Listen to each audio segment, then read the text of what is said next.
In this lecture, we're going to learn the parallel axis theorem and use it to determine the moment of inertia for a composite area. We know that the moment of inertia is calculated about a specified axis. When the axis is different, then the moment of inertia is different. The parallel axis theorem can be used to find the moment of inertia of an area about any axis that is parallel to an axis passing through the centroid, so which we call the centroidal axis.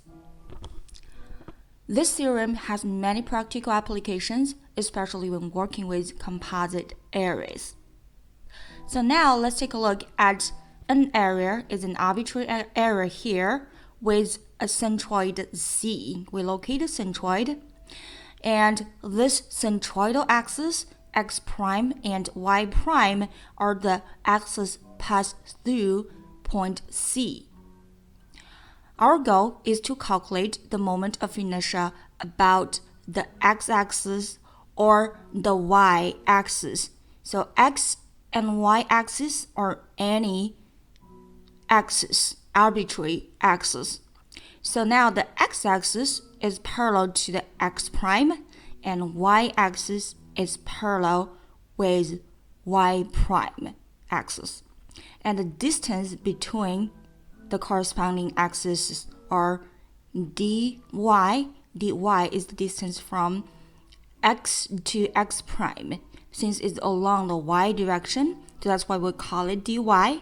And same idea, the distance between y and y prime, we call it dx because this distance is along the x direction. So now the moment of inertia about the x-axis, which is parallel to and the distance dy from the x prime axis, is found by using the parallel axis theorem. And same idea, the moment of inertia about the y-axis, which is parallel to and distance dx from the y prime axis, can be found by using the parallel axis theorem as well. Now let's try to figure out the moment of inertia about the x-axis using the definition formula. So moment of inertia about a given axis is defined by the integral over the entire area r squared times dA. So r is the distance from the differential area dA to the axis. Now, based on this given area, we're going to pick an arbitrary differential element dA. And the distance of dA to the x-axis, again, we are looking for, right here, find I about x. So the distance from dA to the x-axis is y. In other words, in this formula, definition formula, this r for the given area is y. And now, if we're going to plug in the r value into the I of x equals to the integral over the entire area of y squared times dA. And we can rewrite y in terms of y prime plus y dy, where y prime is the distance of the dA to the x prime axis, and the x prime axis is the centroidal axis. And dy is the distance between x and x prime. So we can also find this y equals to y prime plus dy. So let's substitute y prime plus dy into the equation here. So we have y prime plus dy squared times dA. And we're going to expand this term now. And we're going to separate the integral parts. And this is what we have. Now pay attention to the different terms. And since dA is a differential element, and we can choose this differential element at different locations, so this y prime, the distance between the dA and the x prime axis is a variable. So y prime is a variable. But this dy, so dy is not a differential y, is not a differential term y, but is the distance between x and x prime axis. So when we have this area, x prime is fixed, and when we have this arbitrary x-axis is fixed. Therefore, the dy term is a constant. So now let's simplify those integrations by bringing the dy term out of it. So after we bringing the constant terms out of the integration, this is what we have.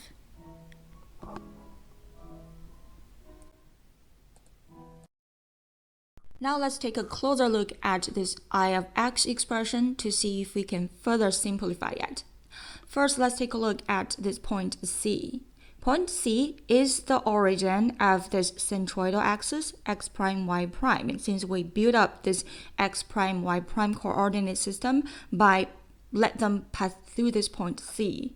So C is the origin. Therefore, the location of point C or the coordinates of point C, if we use x prime bar and y prime bar, since now we have two coordinate systems, x and y, so this prime means that's the centroidal axis. So the point C, coordinate of point C in the x prime, y prime axis or coordinate system are 0 and 0. Since again, C is the origin of x prime and y prime coordinate system.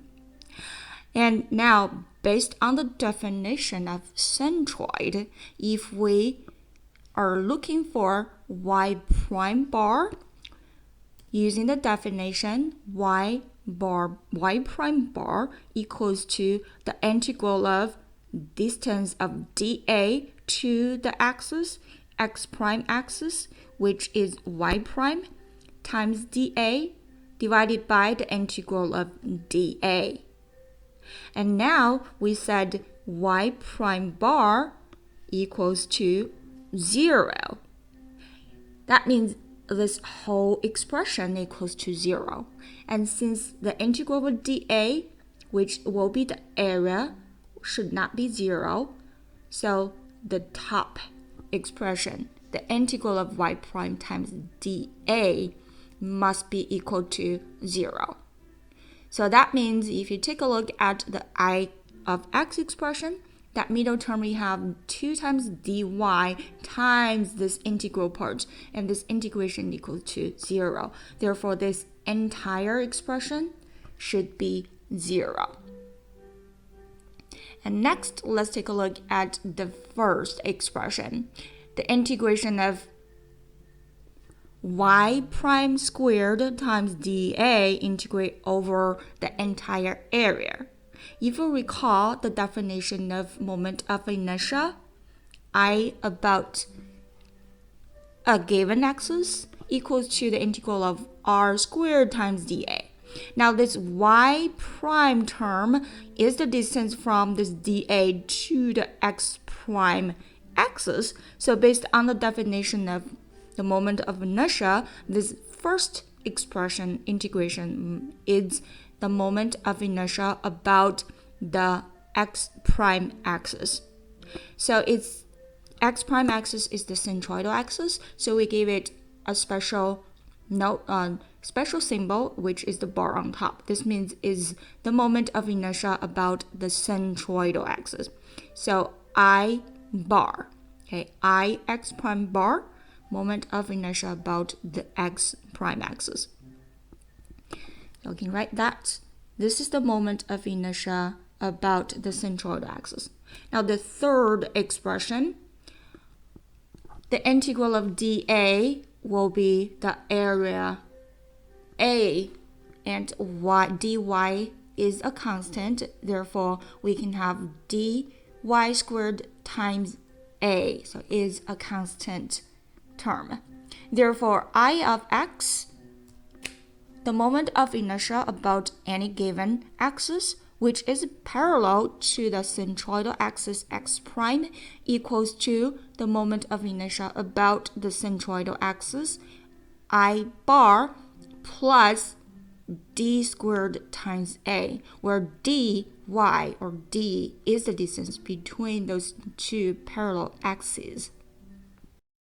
And using the similar approach, we can find the moment of inertia about the y-axis, which equals to the moment of inertia about the centroidal y prime axis plus d squared times a, where d is the distance between the two y-axes. And again, I bar x prime is the moment of inertia about the centroidal axis x prime, and I bar y prime is the moment of inertia about the centroidal axis y prime, and those values can be found from the table or are already given in the table. So the moment of inertia for an area about an axis is equal to its moment of inertia about a parallel axis passing through the area's centroid plus the product of the area and the square of the perpendicular distance between the axes. Again, when we apply this parallel axis theorem, thus I bar x prime or I bar y prime must be the moment of inertia about the centroidal axis. So it's applied between the centroidal axis and another given axis. So it's not between any two parallel axes. Okay, one of the axes must be the centroidal axis. Also in this equation, d of x is the distance between y and y prime, and dy is the perpendicular distance between x and x prime. A is the total area. Therefore, d squared a must be a positive value. So I bar plus a positive value. So the result is always greater than or equal to the I bar value. Therefore, we say this moment of inertia about the centroidal axis, I bar is always the smallest among any parallel axes. And since we can understand or we can interpret this moment of inertia is the resistance to rotation. So if the area rotates about its centroidal axis, it will provide the minimum resistance. To help us understand this statement, we can think of a ballerina, and she is rotating or she's spinning. It will be much easier for her to spin about her own centroidal axis, the axis passed through the center of the body, than if she is spinning about an axis that's outside her body or far away from the centroidal axis. Now, the area moment of inertia about the centroidal axis can be found from the back cover of the book or the appendix of the book. You can also find it from Canvas page. I uploaded this page there. So if you take a look at this rectangular area, right, the I of x, that's the moment of inertia about the centroidal x-axis. Make it bigger. Equals to 1/12 times b times h to the third power.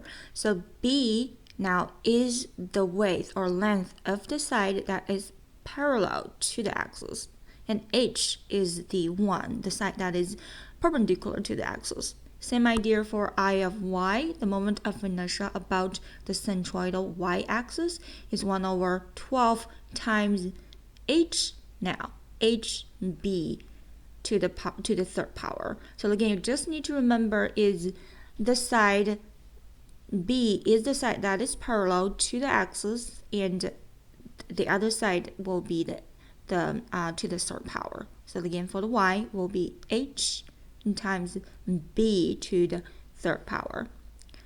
Okay, now let's take a look at one example. So if we're looking for the moment of inertia about this given x-axis, which x is along the bottom side of this rectangle. So first we need to find the centroid, or the centroidal axis x prime, which should pass through the middle center of this area. I'm going to draw it. This is the centroidal x prime axis, and the distance between the two axes are half of h. So to find the moment of inertia about the x-axis, we use this formula, I of x equals to the moment of inertia about the centroidal axis, I bar x prime plus the distance between the two axes squared times a. And now we figured out all the terms, and based on the formula or from this table, we know that moment of inertia is 1 over 12 times bh cubed. So we just need to substitute the numbers in. 1 over 12 times b times h to the third power plus the distance between the two parallel axes are h over 2 squared times the total area, which will be b times h. And we can rearrange and simplify the results. And this is what we have. 1/3 of b times h cubed. So you can see the unit of the moment of inertia is the length to the fourth power. And now if we move the x-axis above, so now it's 1 or a quarter of the height, away from the bottom, which is h over 4. Let's find I of I, the moment of inertia about this new x-axis. And same idea, we still use the equation I of x equal to the moment of inertia about the centroidal x-axis plus the distance between the x and x prime times the area A. The only difference now is the distance between the two axes are changed. It's from 1/2 of h to 1/4 of h. And we can substitute values into this formula. Just change h over 2 to h over 4, and the result will be 7 over 48 times b times h to the third power. So how about if you have another x-axis which is above the centroidal x prime axis, but the distance is still h over 4 from x prime. What is the moment of inertia about this x-axis? Let me call it x1 axis. So moment of inertia about x1 axis. Do I need to do calculation? Think about that. So again, based on this formula, the moment of inertia about the centroidal axis doesn't change. It's always the same value for the same given area. And A doesn't change as well. As long as the D, the perpendicular distance between from this given axis to the centroidal axis is the same, then the moment of inertia about that axis will be the same as well. Therefore, because the x-axis and x prime or x1 axis are symmetric about x prime, they have the same distance between the corresponding axis and the x prime axis. Therefore, the moment of inertia about those two axes are the same.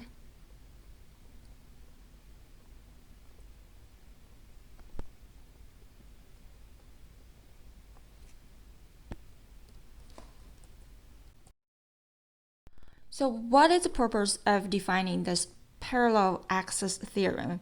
Where can we apply it? Well, cross-sectional areas of structural members are usually made of simpler shapes or combination of simpler shapes. Like this T-beam, we have two rectangular shapes. One is horizontal, one is vertical. And to design these types of members, it is required that we define the moment of inertia. And then we can figure out the stress distribution over the cross-sectional area. So it is helpful and efficient if we can do a simpler method to determine the moment of inertia compared to the integration method. And this is another example of a structural member with a composite cross area. Such assemblies are often referred to as a built-up beam or member or a composite area. So design calculations typically require the use of moment of inertia for these cross-sectional areas. Again, we need to have moment of inertia to determine the stress distribution over the cross-sectional area. So the parallel axis theorem made it possible for us to use a simpler method, which is very similar to the composite area method we used earlier to find the centroid location of a composite area without using integration. So again, let's review what is a composite area. So a composite area is made of adding or subtracting a series of simple shaped areas like rectangles, triangles, and circles. And then we can use in the moment of inertia about their own centroidal axis, which we already have those values from the table. And then apply the parallel axis theorem to find moment of inertia about this entire cross-sectional or composite area without using integration. Simply speaking, if we have an infinite number of differential elements, to get the sum, we have to perform integration across the entire area A, and based on this I of x, definition will be y prime times dA. But if we have a finite number of elements, we do not need to apply the integration anymore. We just need to get the algebraic sum of y squared times a, and then apply the parallel axis theorem. It equals to the sum, algebraic sum of I bar x prime plus d squared times a. And I bar x prime is the moment of inertia about its own centroidal axis, and d is the distance between the centroid of each area and the x-axis, and a is the area of each sub-element. Let's take a look at one example. We have a beam which has a composite cross-sectional area, and we're looking for the moment of inertia of the area about the x-axis, and x is in the middle of this beam. And follow the steps for analysis. Let's develop the steps we need to follow using this example. So just the same idea as we looking for the centroid of the composite cross-sectional area. First, we need to divide this composite area into smaller or simpler shapes. And we can divide this cross-sectional area into 3 rectangles, and we label them with number or letters. So here we have 1, 2, and 3 rectangles. And then we are going to apply the method we just developed, or we're going to apply that formula I of x equals to the algebraic sum of I bar x plus d squared times a. So let's put those values in the table to help us do the calculation. And keep in mind, this I bar x prime is the moment of inertia about each area's centroidal axis. And now we have 3 rectangles, and we know for rectangles, the moment of inertia equals to 1/12 times b times h to the 3rd power. So let's put a table here. Label each segment. We have segment 1, 2, and 3. And first, let's locate their own centroidal axis, or centroidal C, and find the distance d between the C and this x-axis.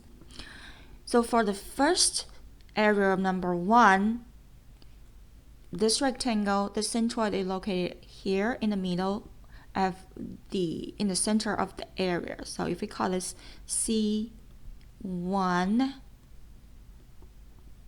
so we know x passed through the center of the cross section, therefore it's to the top of the cross sectional, or to the top of this beam, the distance is 150 plus 50, which is 200 millimeters. And now since C is located in the middle of the top horizontal rectangle, so the distance of C to the top is half of 50, which is 25 here.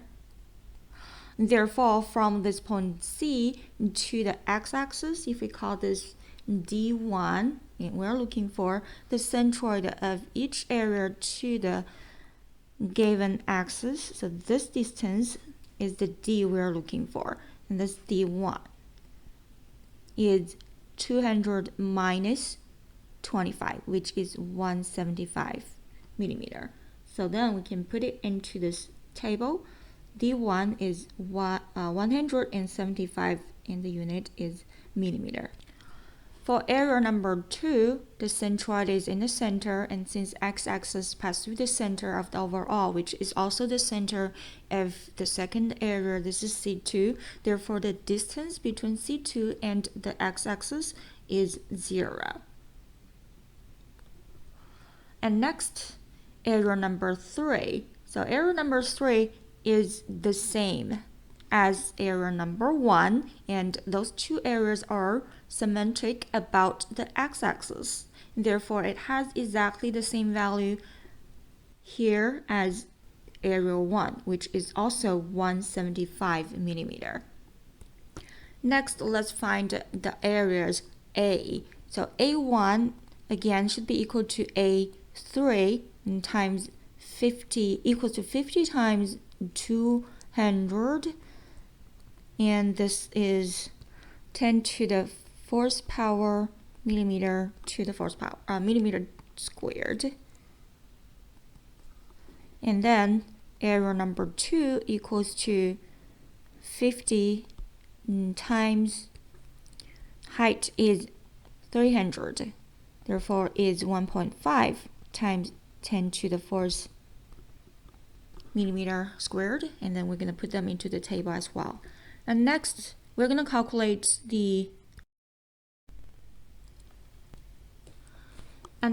let's find the moment of inertia about their own centroidal axis. I bar x prime using the formula here, which is available from the table, 1/12 times b times h cubed. And same idea, this I bar x prime 1 and I bar x prime 3 are the same. They will be equal to 1/12 times b. Well, it seems like we should have b and h listed in our table as well. Then it will be much easier, isn't it? So now again, b is the side that is parallel to the axis, which will be 200 millimeter. So that's the b side. We're going to do the 200 millimeter times h. H is the other side, which is 50 millimeter. 50 millimeter to the third power, which equals to 2.08 times 10 to the 6th power, and unit is millimeter to the 4th power. And then we can calculate I bar x prime of the second area, which will be the same formula, 1/12 times b, and this time the b is this smaller or shorter side, which has a dimension of 50 millimeter, and the height is 300 millimeter. So times 50 millimeter times 300 millimeter to the third power. And the result is 1.125 times 10 to the 8 millimeter to the power 4th, and then we're going to put them into the table as well. So we can put the unit on the header of the table. Next, let's get d squared times a, which will be the first column times the second column. And the unit, since d squared has unit of millimeter squared and times millimeter, another millimeter squared, which will be the millimeter to the 4th power. Well, I think I made a mistake over here. It's not d times a, but it should be d squared times a. So it's 175 squared times 10 to the 4th power. So the value is 3.06 times 10 to the 8th power. And it has the same value as for the area number 3, which is also 3.06 times 10 to the 8th power. And for area number 2, since d is 0, so d squared over a, or d squared times a, is also 0. And now we can add those two values together. I bar x prime plus d squared times a for the corresponding areas. So we're going to add this column. Here's a different color. And the column here. Add the corresponding values. So for area number 1 and number 3, when we add the I bar x prime and d squared times a together, we will have 3.083 times 10 to the 8th power, and here as well. For area number 2, we have the same as the moment of inertia about its own centroidal axis, which is 1.125 times 10 to the 8th power. And the unit I'm using here is millimeter to the 4th power. You can also convert it to meter to the 4th power, but please do indicate what units you are using for your solution. And next, for the overall moment of inertia about the x-axis, we have to add those terms together. So the sum is just adding the three values together, which equals to 7.0 291 times 10 to the 8th. Unit is millimeter to the fourth power. So this will be the result we are looking for, which is the moment, error moment of inertia about that given x-axis, which passes through the middle or the center of the entire cross-sectional area.